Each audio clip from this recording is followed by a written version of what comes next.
ভারতীয় major cup ও পশ্চিমবঙ্গ রাজ্য গ্রামীণ জীবিকা মিশনের সহযোগিতায় গাজল ব্লক ও পঞ্চায়েত সমিতির সহযোগিতায় মৎস্য উপভোক্তাদের মাছের পোনা বিতরণ। মালদা জেলার গাজল ব্লকে ভারতীয় মেজর কাপ বিতরণ কর্মসূচি হয়।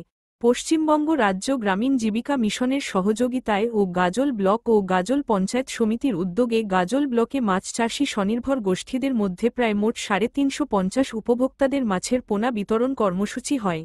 আজ 70 জন উপভোক্তাদের কয়েকজন মাছ চাষী উপভোক্তাদের 1000 পিস মাছের চারা বিতরণ করা হয়। গাজল বিডিও সুদীপ্ত বিশ্বাস জানান, সরকারের উদ্যোগে বেনিফিসারি মৎস্য চাষী স্বনির্ভর গোষ্ঠীর দলদের জন্য মাছের পোনা বিতরণ করা হয়। পাশাপাশি মৎস্য চাষীদের উৎসাহিত করার জন্য এছাড়া আমাদের বাইরে থেকে মাছ না আনতে হয় সেই বিষয় নিয়ে আমাদের গাজল ব্লকের মৎস্য স্বনির্ভর গোষ্ঠীদের উপভোক্তাদের মাছ চাষ করে অর্থ উপার্জন করতে পারে, এজন্যই এমনই উদ্যোগ নেওয়া হয়েছে জানা গিয়েছে।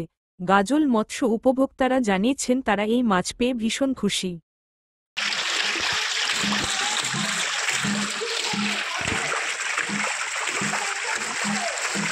জলের মধ্যে পড়ে তাহলে গেল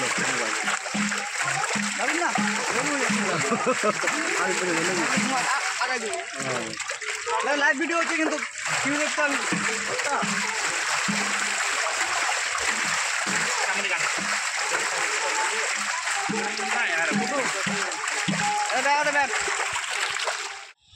আচ্ছা 1000 পিস 11 কিলো করে মাছ দিচ্ছেন। 1000 পিস না 1000 পিস 11 কিলো মাছ দিচ্ছেন। আচ্ছা, বলছি কি আজকে প্রথম দিন কত করে কিলো দিয়েছেন? 11 কিলো করে। আজকেও 11 কিলো। ও স্যার, কয়দিন আপনি আর করবেন?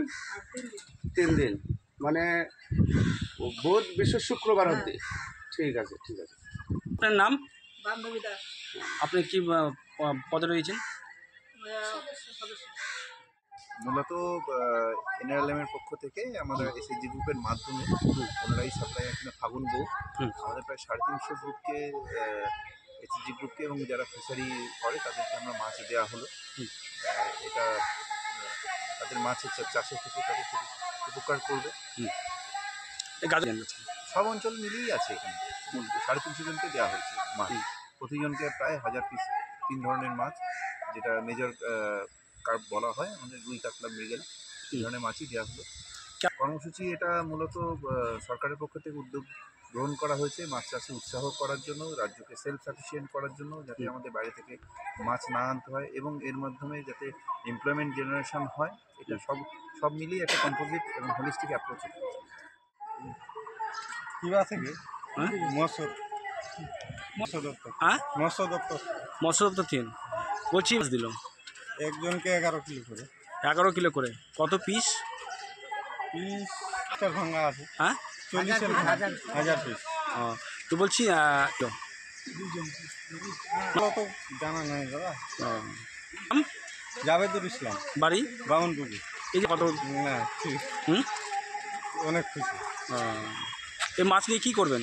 পুকুরে খাবো, তারপরে মায়ের মাছ বানাবো। এখন তো টোনা আছে, মায়ের মাছ করে মাছটা বড় অর্থ উপার্জন।